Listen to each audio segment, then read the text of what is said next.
Hello, and welcome to the National Franchise Show. I'm Liane Caruso, your host of today's show. Today, we had Matt Kelton, Vice President of Franchise Development at Children's Lighthouse. Matt is an award-winning C-level franchise executive with 25 plus years of experience in the franchise industry. Thanks for being here, Matt, and I'm excited to talk with you about Children's Lighthouse.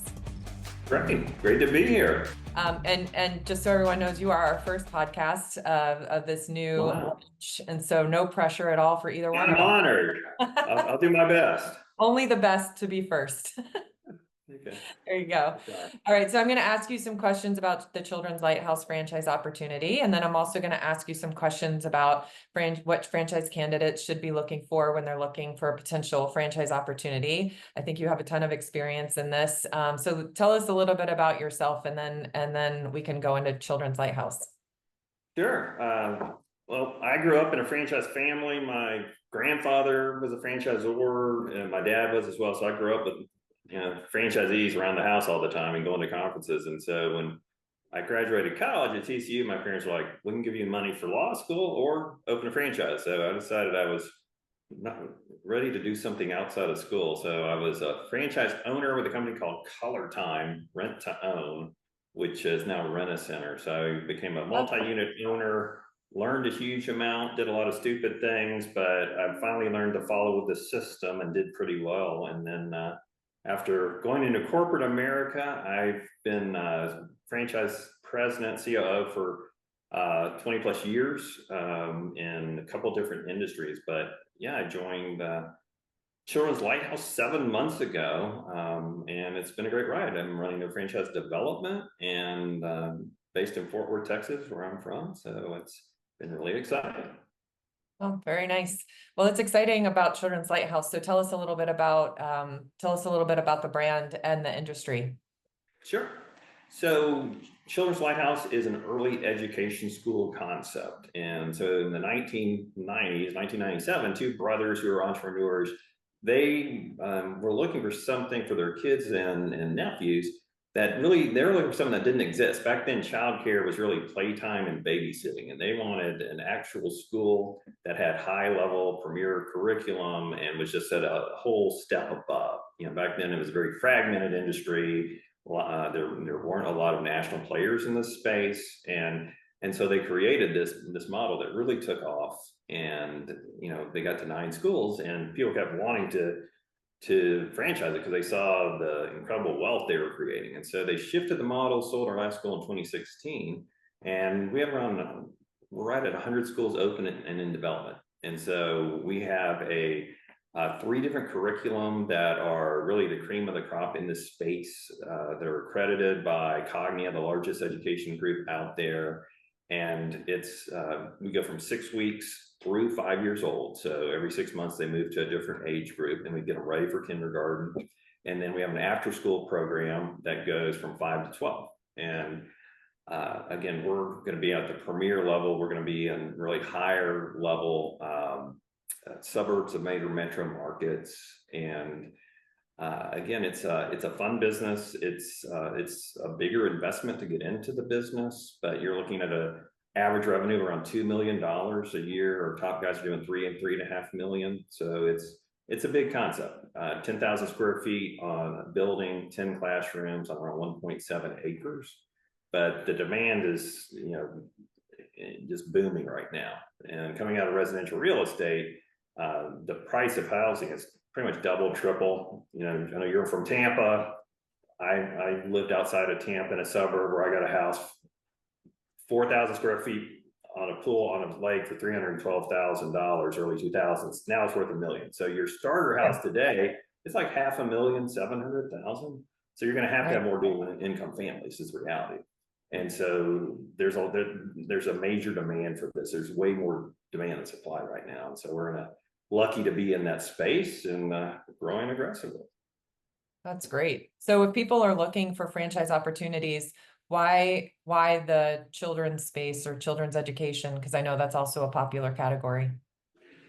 Well, there's a couple of reasons. One, you're making a huge impact on families who have a major need for this. You're helping out families not only take care of their children, but you're nurturing them.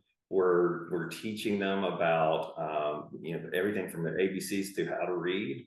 We also, part of our programs is not just our curriculum that's led by a PhD and an entire curriculum department, but we have a character value piece. So we have a character value each month. We have we rolled out a whole character animals of the world with plush toys and cartoons. So cooperation is the one for this month, which my wife probably says I could probably use. And so we're teaching them not only how to learn, but also how to be good people. And so we're teaching them the social aspects as well. So there's a lot that goes there. And so you're making an impact on local, with families, with kids. Around 80% of our kids who go through our program, when they get to kindergarten, are placed in the gifted and talented program. And so that's another piece that they're looking for. The safety and security is a huge aspect. That's our biggest concern. And we have a ton of technology tools, AI systems that can monitor classrooms, making sure that the kids are safe. There's cameras in every room. Parents can see the recordings live in real time. We record. So there's a ton of security and safety on that aspect as well. Because when you've got kids, I mean, everyone, that's your most precious asset. So you want to be able to make sure that they're learning, they're safe, secure, they're learning, and that they're in good hands while you're working. And so people don't have to have experience in this business. We have people from education, but we have a cross section who have joined our business, and half our owners have international roots, and they're drawn to the investment level. But also, we've never had an SBA failure, which is kind of stunning to me. In my years in franchising, I've never seen that. So we've got an incredibly stable business, and the other piece is it's an investment for the future. It's a commercial real estate play. This industry and our business, we've made a lot of people wealthy because they're buying land and keeping this business for 20, 30 years. You've got 1.6 acres of real estate in a prime location in a building that's going to be worth a lot. I'm sure if we bought a bunch of land in Tampa 20 years ago, we'd be retired right now. And I mean, that's the key to the part of this model is you've got a great business, but you also have a real estate play as well. So, but it's a bigger investment as well. Right. I was just going to ask you some of your differentiators because there's a lot of competition in the child education space, but I think you just said a lot of them with. Well, and a big one is we are family owned. Most of our competitors are private equity. So the Brown family started us. We are now led by the son of the founder, Michael Brown, and young 40-year-old guy went to the University of Texas Business School. So he has no intentions to sell to private equity, although he gets calls every week to do that. He was given a legacy by his family, and he wants to do that for his own kids. He's got 3 young kids, the oldest is 12, and that's his goal. And so we have a family culture that's really different. I think the reality is private equity, a lot of times that can be kind of draconian. It's just, you're not gonna be able to call the president on a Sunday night and get him to pick up the phone. And so that's a real difference. We're a different company. It's that family first culture that really separates us in a lot of ways. That's great. Do you have is it an owner operator model or do you have both? Well, that's one thing that's really interesting because in my experience, it was owner operator, and even after 5 years, they were working 50-hour weeks. And so the dream was to be able to be on a beach while your business ran. And we never thought that was possible with other concepts. This model, a director runs the day-to-day. So you will hire someone from this industry. You'll have a director, an assistant director, and a curriculum director. So they are opening the schools, they are running the day-to-day, and again, the owner is more of a CEO role. And so when the schools open, and it does take a couple of years to open a school if you go through the whole construction process, but the owner spend maybe 20 hours a week in the first year total between going to the school and being at home. After that, maybe 10 hours a week. And so half of that is, and a bulk of that is working remotely, monitoring it. And so you might go once or twice a week to the school for an hour or two. That's unlike anything I've ever seen. It's pretty incredible. And the fact that no nights or weekends, the director's running it. Once you get to a couple of schools, you have an executive director model. So you can have real life. Our international franchise owners spend weeks or more going to visit home during the summers. It's to me, one of the biggest advantages of this model is that freedom. You just don't get that with a corporate America type of a job. And you just, times as I get older, it becomes your biggest asset. And so to be able to have that, to build a great business doing multi-millions of revenue while you have that time and freedom is a huge asset. That's great. And what sort of support and training do you provide your franchisees once they sign on the dotted Sure. line? So we have an incredible operations team with 250 years of experience within childcare, as well as in this industry. You've got people who work for our firm, Primrose, Goddard, and all the major players. But they will spend 40 hours as soon as in owner training, as soon as they break ground. They will then come back with the director, and there'll be a director's training for another 40 hours. We spend 40 hours with one of our operations team in the field with them before they open, and another 40 hours after. And so we're going to visit them 4 to 6 times a year. We really have, frankly, our president made a decision to really overinvest in operations support. If you look at our competitors, franchise business coaches are the one that your day-to-day contact and support. Our competitors have anywhere from 40, 60, even 70 schools per coach. We have been 15 to 16 in that range. So there's a lot more, the term I hear over and over, there's a lot more hand-holding that you get at a children's lighthouse. And so support is one of our biggest things that we spend time on. And we do surveys with Franchise Business Review every year. And that's the things that we hear over and over is we're ranked really highest in our segment in support, values, and overall financial achievements. So the things that we're proud of. So so I know you mentioned it's kind of a higher investment. So what are the initial costs involved? So there's 2 options to get into this. So you're looking at a $6-7 million investment if you buy the building or build the building, buy the land. You can get SBA funding for 85% of that, and we've got SBA relationships with banks across the country. And so you're looking at a 1.2 million cash injection. And so we have a lot of investment groups and partners and people who are wanting to invest in this industry. Well, we also have a lease program where investors will buy the building, build the land, and that is, you can get 80% of the investment funded by the SBA. That's around $1 million, $1.2 million investment. You would need around 200,000 liquid to inject into the business. So you're going to have a 20-year lease. You're not buying the building, so you're not going to have that windfall at a certain point, but you're able to open multiple schools significantly faster for cheaper. So that's another option as well. But it is a bigger investment than a smaller home service franchise.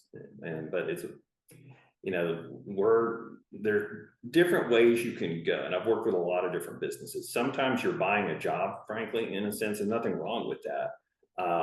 You're not building something. It's harder to have a business that you can have someone like a director, like our model, where you have more freedom, flexibility, and you're building a big asset. And so it is a bigger investment for sure, but it also has, solid unit economics and a proven track record of incredible growth. Yeah, I love the real estate play on that. I think that's kind of like it's the magic sauce of this business for sure. So who would be an ideal candidate for this kind of opportunity? Yeah, I mean, we're getting it's a higher level candidate as far as their overall portfolio, their financials. They're going to have the funds to do this, or have assets, access to partners, friends, family. You're going to have the funds, number one. So that's a critical piece. We want someone they're passionate about this. They want to be involved in the education industry, working with children, making an impact in that. So having a passion for the business. They need to have you hear that term millionaire mindset, but this is a different play. You're going to have to be really patient. It's 2 to 3 years to open one of these schools, and you're going to have to be able to have patience, and as well as you're going to have to really look long term. You're not going to be, having done this years, you'll have people wanting to replace their income within 90 days, which is not realistic, frankly, for anything. So you're going to have to be someone who's really patient. You're going to need someone who's really involved, wants to get involved in the community. A lot of our Grassroots marketing is involved with doing, Halloween fairs, handing out waters and chapsticks and getting involved. You're going to need to, at the end of the day, you're leading a team. You're going to have a director, but you're managing 25, 30 people in your schools. So you're going to have those leadership skills. And, overall, you're just, someone also who understands the financials of business and how, your key profit indicators work, how to focus on that piece. And then end of the day, I can tell you, having done this for many years, you have to be able to follow a system and be willing to follow a system. And as a franchisee, I did a lot of stupid things when I thought I was smarter than the franchisor and made a lot of huge mistakes. The guys who follow a system tend to do much better across the board. And so that's another piece. You can be over entrepreneurial, and maybe a franchise isn't a fit. So are you willing to follow the playbook, as we call it? And so if you can do all that, you're engaged in the business, and you have a long-term outlook, you can do extremely well in this industry. I think a year or two ago, I heard somebody call it a systempreneur. So not necessarily an entrepreneur, but more of an entrepreneur mindset with the ability to follow a system. Yeah, absolutely. That's a good way of looking at it. There's that whole thing that you're in business for yourself, but you're not by yourself, which sounds kind of corny, but there's a lot of truth to it. It's reality. Right. You don't have a boss, you're running it on yourself, but you have that support. And so that's one of the concerns we get. Oh, what if something happens to a kid or some kind of drama? There's nothing that they're going to encounter we haven't experienced before. And so to have that support is a huge piece. And to be able to follow that playbook and have answers to how to deal with fires, we've been there before. So those are the things that I really love about franchising. If you follow that model and that playbook, you can do extremely well. And you have a big advantage over trying to figure this out on yourself and making all of the mistakes we made for years trying to figure out this model. We've done that already, for sure. So what kind of footprint do you have in terms of territories, and where are you looking to expand? Sure. So we have 100 schools open in development. Texas is our biggest growth. We have 35 open and in development in Dallas, Fort Worth, and Houston.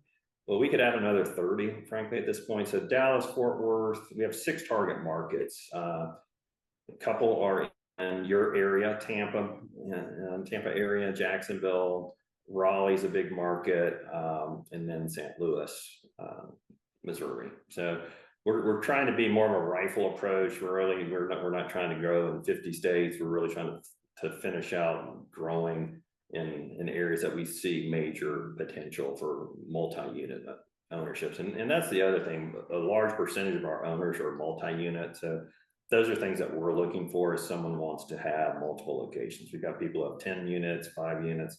And so that's the other thing that we're looking for, is someone who has that kind of mindset to become that millionaire mindset, to have multi-unit locations, and the potential for wealth creation, but also the efficiencies you get having multi units.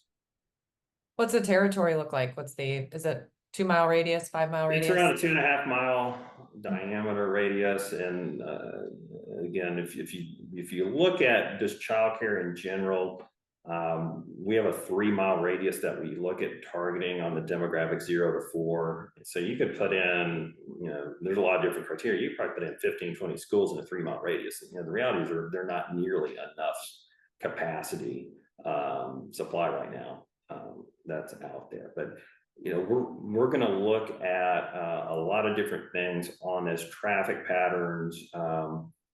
We are big into master plan communities where growth is happening, just like I know where you are in Tampa, there's a lot growing north. And so we want to be in that new 5,000 home development that's got a school. We want to be right next to the school, and in areas where there's a lot of young families. And so we spend a lot of time on that type of thing. But we also have relationships with real estate people and developers across the country to locate those pieces. But we're also, before we put it in an existing market, we'll look at where are the kids coming from. We don't want to be too close to take kids away from, another school. So we'll look at that, but it's a very hyper local business, probably the most hyper local one you'll find. Our average parent drives 1.25 miles to go to one of our schools. They're not going to drive 10 miles or even over a major road. So it's a very special local business for sure. So And it's fun. yeah, I'm sorry. And the good thing with your business model is there's no shortage of children. No, there's lots of them right now for sure. And multi-children families, so you can continuously have new clients. Yeah, we've had some kids went through the program, now they work at our schools, which is kind of crazy. So Oh, cool. it's a whole loop. So it's fun. But yeah, we have a high, you don't have to advertise frankly as much as a lot of businesses, just because we have such incredible reviews, and we have a whole suite of software tools to get those reviews and post them on social media and different places. But word of mouth is incredibly powerful. We're big on social media, but the reality is 90% of the decision is made by the mom. And there's a big mommy community out there. You see these mom boards for neighborhoods and where's the best childcare. And again, we want to be part of that. And those mommy influencers are really big in making those decisions. And so delivering world-class, service and a great experience really is a big part of growing these schools for sure. Yeah, once the moms are happy, then they can spread the word for you, and that saves you a lot of Yeah. marketing dollars. And if they're not happy, they can also, so you got to make sure they're happy as well, that you're doing good. That's That true. can also be a problem. But no, luckily we build, these schools, you hear about Starbucks for years building the third place, a community, and that's really what these schools are about. The parents, if you look at our schools, there's coffee and all kinds of things at the front. And so it's a congregating place, and the directors know the names of every child. They know they know the parents, they know the specifics on their vacation. So you're building a third community, and that's another piece that is really special about these groups as well. Building trust and relationships, and it's really important. Yeah. Oh, absolutely, sure. So I'm going to ask you a couple questions because you, in the beginning of your story, you said that you've been a franchisee, a multi-unit franchisee, franchisor. So just because our listeners are potential candidates looking for franchise opportunities. So if you had advice, what would you give them in terms of like what to prioritize when they're looking for a franchise opportunity? Sure. And again, I always try to put myself in their seat, because I was in that spot years ago, and there are a lot more tools than when I was looking in the 80s, dating myself. So I think you need to find something you're passionate about that you really like. I mean, I think that's really important. Is it going to get you out of bed in the morning? What is the thing that you really love to do? But I'd also look, what's the demand? Is there, just because you love, I'm trying to think, gelato or something. I don't know if is that going to be great in Mississippi? I mean, is the demand there? So I would research that industry and the demand to the competitors are. I think doing research, talking to franchisees is really critical. Whatever franchise you do, as part of that process, you need to know the good, the bad, and the ugly, and understand how the model works. But a key thing is, you can look at the FDD, the franchise disclosure document. What does the growth looks like? Are they having litigation? Are they losing franchises? I mean, you can figure out pretty quickly if a franchise is, if the model works. I mean, that's another critical piece. Is it a brand new business that could be a flash in the pan, or does it, we've got 27 years of experience. There's a lot of things that can, start real hot, and then they die really quickly because it's a fad. And so those are things that you can look at. There are some businesses in the service industry may not look sexy, cleaning out pipes and toilets and all, but are extremely profitable, and there's giant demand. So there's a lot of great pieces. And then, you need to look at, do you have the funding to do it? That's, a large percentage of the failures you see in franchises, you're underfunded. these businesses take longer to cash flow is the reality than most people realize. So most of the time you're going to need to have enough runway to pay your bills while you're launching. So finding a good financial partner is helpful. Franchise business consultants, we don't really use them, but I think they can be a great resource to help you find the right fit, and they can do personality profiles, find something that you're looking for as well. But again, I'm a big fan of franchising. I think it's helped me and my family for several generations. And if you find the right spot and it's the right culture and it really clicks and you get excited, I mean, that's the key. If you're not excited, if you have a lot of questions, you don't want to do it. I was at IFA and there's a female CEO who said, it's kind of like, ladies, if you're at Nordstrom and it's a maybe, it's a no, and they got to go. Don't buy those shoes. So if it's a maybe, it's a no. So it needs to be something you're super excited. If there are lots of red flags and don't buy it, look at something else. But I think if you get the right one and you jump in, it can be really exciting. And big fan in franchising. Love that. I love that. So I'll kind of end it on this. Do you have a special success story or a testimonial from one of your franchisees or current franchisee that kind of stands out to you, that kind of makes this all worth it from where you sit? Randy Kraft, African American man. He and his wife bought a franchise in Houston years ago, one of our early ones. And I'm saying that is raised for a reason, because he says he made a lot of mistakes early on. He's like, I tell people I was a 6 foot tall blonde woman when I started. So that's his kind of joke about it. But what he talks about is when he started, he hired a director from a different system, and she was trying to tell him that what we are doing isn't working. Well, their enrollment numbers weren't there. He's like, you know what? I'm just going to listen to them and follow the system. And my sales, my enrollment took off. And today, if they say use black trash bags, we're not buying white. If it's not in Lighthouse links, which are our ops manual, it doesn't exist. So now he has 2 schools. He's like, I've become a millionaire. I have done it so extremely well that I'm going to be able to sell my locations in a few years, retire. I drive by my school once a week, and I do the beauty pageant wave, then I go to academy, then I go fishing, and I've got the best system ever, and it has helped me achieve all my goals, and I couldn't think of anything better. And so you hear stories like that, it's like, wow, how awesome is that? So that's kind of the dream. So he's got a great business. He's got a real estate piece that's going to help him fund his retirement and help leave a legacy to his kids. And he's got a great lifestyle. So it's hard to beat that one. So that's probably my favorite story. All right. Where do I sign up? I know. I wish I'd done it 20 years ago. That sounds great. What a nice testimonial. I love the children's education space. I've worked with a couple brands, and I love it. I think it's something that you're helping the community. You are building something that is legacy driven. I love the real estate piece from your brand. No, and I had a couple different offers when I joined. We sold the last franchise I spent 17 years with, and that was, to me, there were so many things that drew me to this role. But the impact you're making on kids, the impact you're making on franchise owners to build wealth.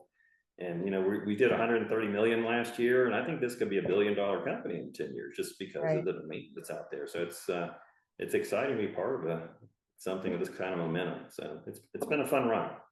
So I'm excited. Great. Well, if anybody's interested in learning more about the Children's Lighthouse franchise opportunity, how do they find more information? You go to children'slighthousefranchise.com. You can also look at Children's Lighthouse for our consumer piece.